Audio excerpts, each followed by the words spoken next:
अस्सलाम वालेकुम। अल्लाह सुब्हानहू तआला के नाम से शुरू जो बड़ा मेहरबान और निहायत रहम करने वाला है। आज की इस वीडियो में हम आपको बताने जा रहे हैं असहाबे कहफ कौन थे, उनकी तादाद कितनी थी, वो कितने अरसा सोते रहे और उनके नाम क्या क्या थे। हजरत ईसा अलैहिस्सलाम के आसमान पर उठा लिए जाने के बाद ईसाइयों का हाल बेहद खराब और निहायत अबतर हो गया। लोग बुत परस्ती करने लगे और दूसरों को भी बुत परस्ती पर मजबूर करने लगे। खुसूसन उनका एक बादशाह दकियानुस इस कदर जालिम था कि जो शख्स बुत परस्ती से इनकार करता था तो ये उसको कत्ल कर डालता था। असहाबे कहफ शहर अफसोस के शुरफात थे जो बादशाह के मौजूद दरबारी भी थे, मगर ये लोग साहिबे ईमान और बुत परस्ती से इंतहाई बेजार थे। दकियानुस बादशाह के जुल्म और जबर से परेशान होकर ये लोग अपना ईमान बचाने के लिए उसके दरबार से भाग निकले और करीब के पहाड़ में एक गार के अंदर पनाह गजीन हुए और सो गए तो 300 बरस से ज्यादा अरसे तक इसी हाल में सोते रह गए।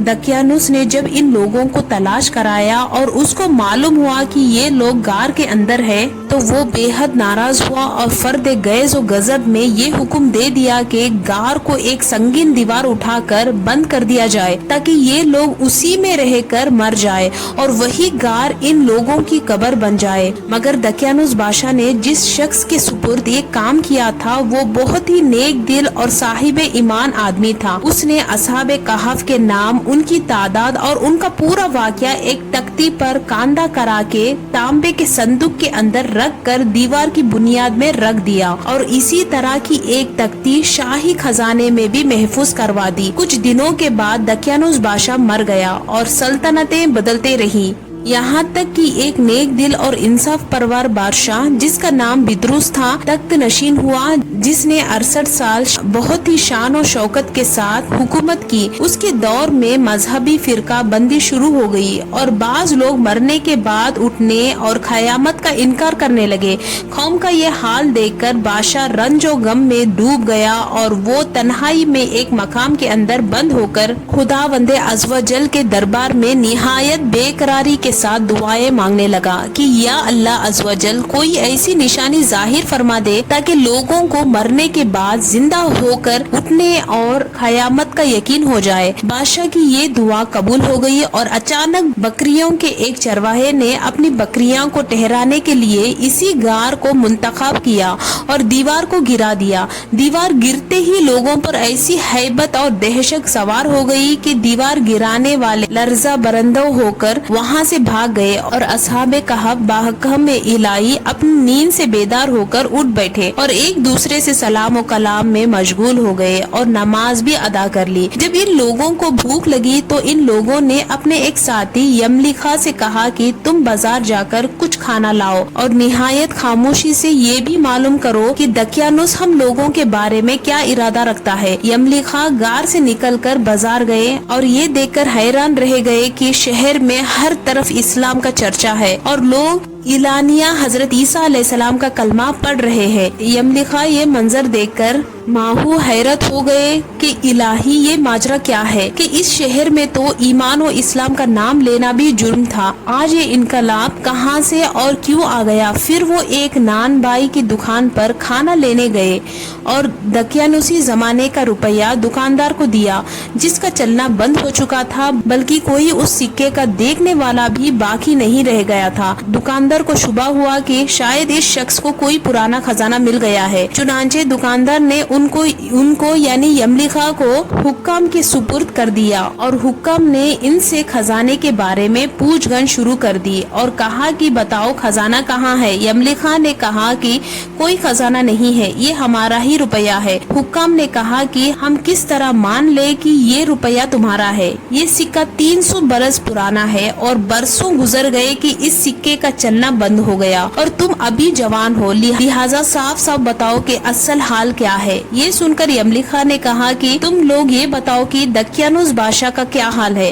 हुक्म ने कहा कि आज रोए जमीन पर इस नाम का कोई बादशाह नहीं है। हाँ, सैकड़ों बरस गुजरे कि इस नाम का एक बेईमान बादशाह بادشاہ گزرا ہے جو بت پرست تھا۔ یملیکا نے کہا کہ ابھی کل ہی تو ہم لوگ اس کے خوف سے اپنے ایمان اور جان کو بچا کر بھاگے ہیں۔ میرے ساتھی قریب ہی کے ایک غار میں موجود ہے، تم لوگ میرے ساتھ چلو، میں تم لوگوں کو ان سے ملا دیتا ہوں۔ چنانچہ حکام اور عامیدین شہر کافی تعداد میں اس غار کے پاس پہنچے۔ اصحاب کہف یملیکا کے انتظار میں تھے۔ جب ان کی واپسی میں دیر ہوئی تو ان لوگوں نے یہ خیال کر لیا کہ شاید یملیکا گرفتار ہو گئے ہیں، اور جب غار کے منہ پر بہت سے آدمیوں کا شور گل ان لوگوں نے سنا تو سمجھ بیٹھے کہ شاید دقیانوس کی فوج ہماری گرفتاری کے لیے آ پہنچی ہے۔ تو یہ لوگ نہایت اخلاص کے ساتھ ذکر الہی اور توبہ و استغفار میں مشغول ہو گئے۔ حکام نے غار پر پہنچ کر تانبے کا صندوق برآمد کیا اور اس کے اندر سے تختی نکال کر پڑھا تو اس تختی پر اصحاب کہف کا نام لکھا تھا،